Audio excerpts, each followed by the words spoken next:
திங்கட்கிழமை வீடியோ தாங்க வந்திருக்கு. வீடியோ வந்து சூப்பரா இருந்துச்சு அப்படி தாங்க சொல்லணும். நம்ம வள்ளி இருக்காங்கல்ல, வள்ளி வந்து வேலன் வீட்ல வந்து அதிரடி காட்டிக்கிட்டு இருக்காங்க அப்படின்னு தாங்க சொல்லணும். என்ன ஏதுன்னு பார்க்குறக்கும் சேனலை மட்டும் மறக்காம லைக் அண்ட் சப்ஸ்கிரைப் மட்டும் பண்ணிடுங்க. ஃபஸ்ட்டு எடுத்த உடனேயுமே வந்து வேலன், வள்ளி, அதுக்கடுத்து வேலனோட சிஸ்டர், அவங்க அப்பா எல்லாருமே ஃபேமிலியாக நின்று பேசிக்கிட்டு இருக்காங்க. அப்போ பார்த்தா வேலனோட அக்கா இருக்காங்கல்ல, அவங்க வந்து ஒரு பேப்பரில் வந்து பெரிய லிஸ்ட்டு ஒன்று எடுக்காங்க. இது என்ன லிஸ்ட்டுக்கா அப்படின்னு சொல்லிட்டு அவங்க சிஸ்டர் வந்து கேட்குறாங்க. இதுவா, அம்மா வந்து கோயிலுக்கு போகிறதுக்கு முன்னாடி என்கிட்ட ஒரு வேலையை ஒரு பொறுப்பை ஒப்படைச்சிட்டு போயிருக்கு அப்படிங்கிற மாதிரி சொல்கிறாங்க. என்ன பொறுப்பு அப்படிங்கிற மாதிரி கேட்ட உடனேயும், இந்த இருக்காங்களே இந்த வள்ளி, அதாவது இந்த வீட்டோட மருமக, இவகிட்ட வந்து இந்த சமையலெல்லாம் பண்ண சொல்லியிருக்காங்க அப்படிங்கிற மாதிரி சொன்னோடனே, அக்கா என்னக்கா சொல்கிற, அம்மா சமைக்க சொன்னாங்களா அப்படிங்கிற மாதிரி கேட்டவொடனே, ஆமாம் வேணா வந்து நீ அம்மாட்டே கேட்டுக்கோ, இந்த பேப்பரில் என்னென்ன எழுதியிருக்குன்னு சொல்லிட்டு ஒரு பெரிய லிஸ்ட்டே படிக்காங்க. எல்லாத்தையுமே வந்து சமைக்கணுமா, எத்தனை நாளில் சமைக்கணும் அப்படின்னு சொல்லிட்டு வேலன் வந்து காமெடி பண்ணுறாங்க. டேய், எல்லாத்தையுமே வந்து இன்றைக்கே சமைக்கணும்னு சொல்லியிருக்காங்க சரியா, உன் பொண்டாட்டியை ஒழுங்காக சமைக்க சொல்லு அப்படிங்கிற மாதிரி சொல்கிறாங்க. அக்கா என்னக்கா, ஒரு பேப்பரில் பெரிய லிஸ்ட் எழுதி கொடுத்துட்டு எல்லாத்தையும் சமைக்கணும், அது இப்போயே சமைக்கணும்னு சொன்னால் எப்படிக்கா முடியும், அதெல்லாம் முடியாது அப்படிங்கிற மாதிரி சொல்கிறாங்க.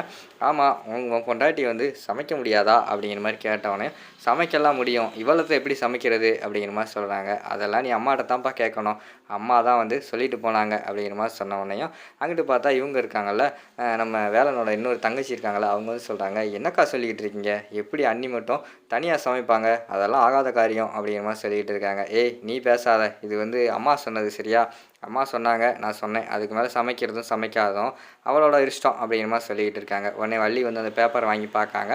சரி நானே சமைச்சிட்றேன் அப்படிங்கிற மாதிரி சொல்லிவிட்டு வள்ளி வந்து சொல்கிறாங்க. அண்ணி நீங்கள் எப்படி சமைப்பீங்க, அதுவும் இவ்வளோத்தையும் தனியாக சமைக்க முடியுமா அப்படிங்கிற மாதிரி சொல்கிறாங்க.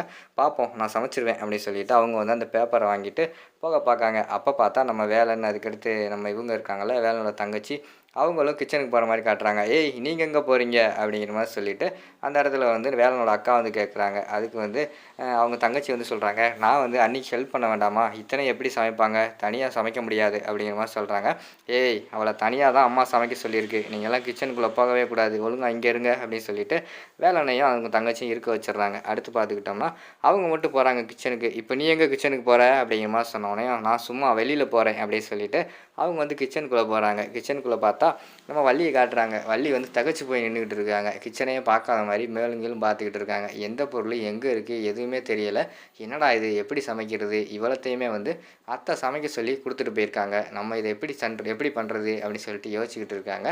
உள்ளே போகிறாங்க. உள்ளே போய் பார்த்தா தகச்சு நின்றுக்கிட்டு இருக்கிறத வந்து நம்ம வேலனோட அக்கா வந்து பார்த்துடுறாங்க. என்ன ஒரு மாதிரி நின்றுக்கிட்டு இருக்கியே, என்ன விஷயம் அப்படிங்கிற மாதிரி கேட்டோடனையும், ஒன்றும் இல்லை சும்மா பார்த்துக்கிட்டு இருக்கேன் அப்படிங்கிற மாதிரி சொல்கிறாங்க. இப்படியே பார்த்துக்கிட்டு இருந்தா என்னைக்கு சமைக்கிறது, கோயிலுக்கு போன அம்மா வந்து வீட்டுக்கே வந்துடுவாங்க, சட்டுப்புட்டுன்னு வேலையை ஆரம்பி அப்படிங்கிற மாதிரி சொன்னோடனே சரின்னு சொல்லிவிட்டு கத்தி எடுத்து எல்லாம் வெங்காயம், அதுக்கு தக்காளி எல்லாத்தையுமே கட் பண்ணிக்கிட்டு இருக்காங்க. தக்காளியை மெதுவாக பார்த்து கட் பண்ணிக்கிட்டு இருக்காங்க. இப்படியெல்லாம் நீ சமைச்சு கட் பண்ணி நாங்கள் சாப்பிட்றதுக்குள்ளே விடிஞ்சிரும், என்னமோ பண்ணுப்போ அப்படின்னு சொல்லிட்டு அவங்க அக்கா வந்து சொல்லிட்டு போகிற மாதிரி தான் காட்டுறாங்க. இங்கிட்டு பார்த்தா வள்ளி வந்து தீவிரமாக சமையல் இறங்கியிருக்காங்க. அதோட பார்த்துக்கிட்டிங்கன்னா அந்த எபிசோடு வந்து முடிச்சிடுறாங்க.